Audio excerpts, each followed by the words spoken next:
yang sedang haid tapi tetap murojaah dan menambah hafalan Al-Quran.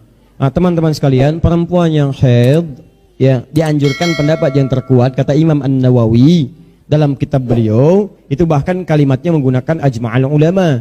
Di kalau perempuan yang tengah dalam keadaan haid, masih dalam keadaan masa haidnya, maka dianjurkan dia tidak berinteraksi secara langsung dengan Al-Quran, baik itu membacanya ataupun kemudian sengaja menghafalnya atau mengulang-ulang. Ada saran dari beberapa imam fikih seperti Imam Malik misalnya, dia tidak meniatkan untuk mengulang secara langsung, cuma berusaha ngikut-ikuti tapi tidak meniatkan untuk mengulang. Misal, ketika temannya membaca dzalikal kitabul la raiba fi hudal lil muttaqin, dia tidak meniatkan mengulang, cuma dia membaca-baca aja tapi tidak ada niat mengulang. Dengan cara apa? Dia menyebutkan kalimatnya tidak langsung secara utuh.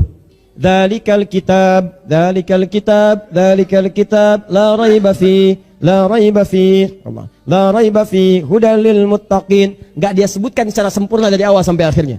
Jelas? Nah, tapi kalau saya biasanya, demi Allah saya katakan, tidak mungkin Allah menetapkan hukum kecuali ada maslahat di dalamnya. Ingat itu.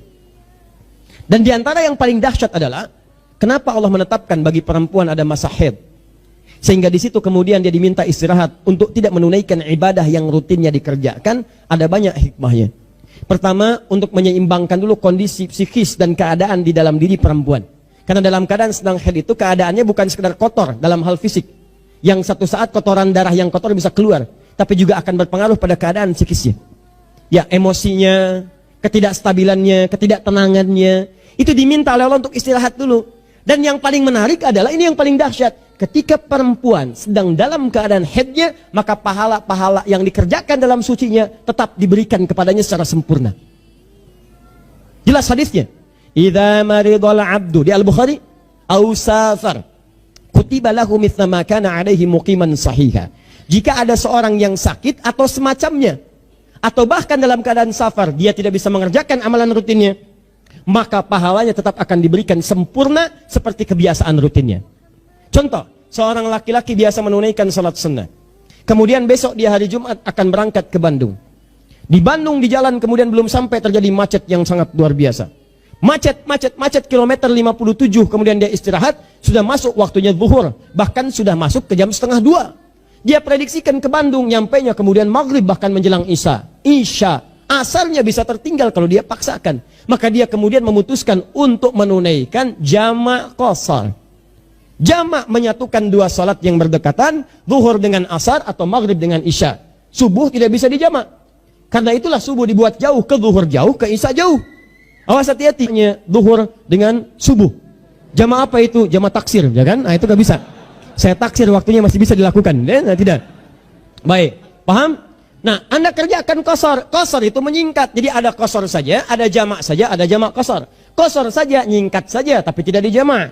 Jamak itu menjamakkan, menyatukan dua waktu, belum tentu di qashar. Namanya kamil. Jamak qashar menyatukan dan menyingkatnya. Kerjakan kemudian dibagi dua, bilangannya menjadi genap. Yang genap dibagi dua, tapi bilangan genapnya harus lebih daripada dua. Jadi kalau kurang dari dua atau pas dua, dia nggak bisa dibagi dua. Karena itu subuh dijadikan 2 rakaat, jauh kemana-mana dan rakaatnya 2. Jadi subuh tidak bisa dikosor dan tidak bisa dijamak. Dikosor syaratnya dibagi 2, subuh cuma 2 rakaat, nggak bisa dibagi 2. Baru rakaat yang pertama begitu naik, Allahu Akbar, Assalamualaikum, Assalamualaikum, mustahil. Maka yang bisa cuma 3 waktu, zuhur, asar, dan isya yang kemudian dikurangi. Maghrib bisa kosor jamak dengan isya, tapi rakaatnya tetap 3. Maka Anda kerjakan zuhur 2 rakaat, asar 2 rakaat. Nah, dalam keadaan itu waktu masih panjang. Begitu selesai itu masih panjang, masih ada kesempatan sholat sunnah di situ. Baik, saya tanya, apakah kita sholat sunnah? Yang iya angkat tangan. Yang tidak angkat tangan. Wah. 1 iya, 2 tidak. Baik, enggak saya belum tanya. Sebelum tanya. Awas. Udah, nggak usah ngarang. Apakah dalam kesempatan itu masih boleh kita sholat sunnah? Lihat baik-baik. Tidak perlu sholat sunnah lagi.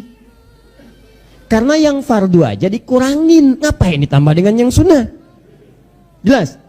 Nah, saat Anda tidak mengerjakan sholat sunnah, padahal kebiasaan rutin sebelumnya sholat sunnah, maka pahala sholat sunnah itu tetap diberikan kepada Anda. Sempurna sifatnya.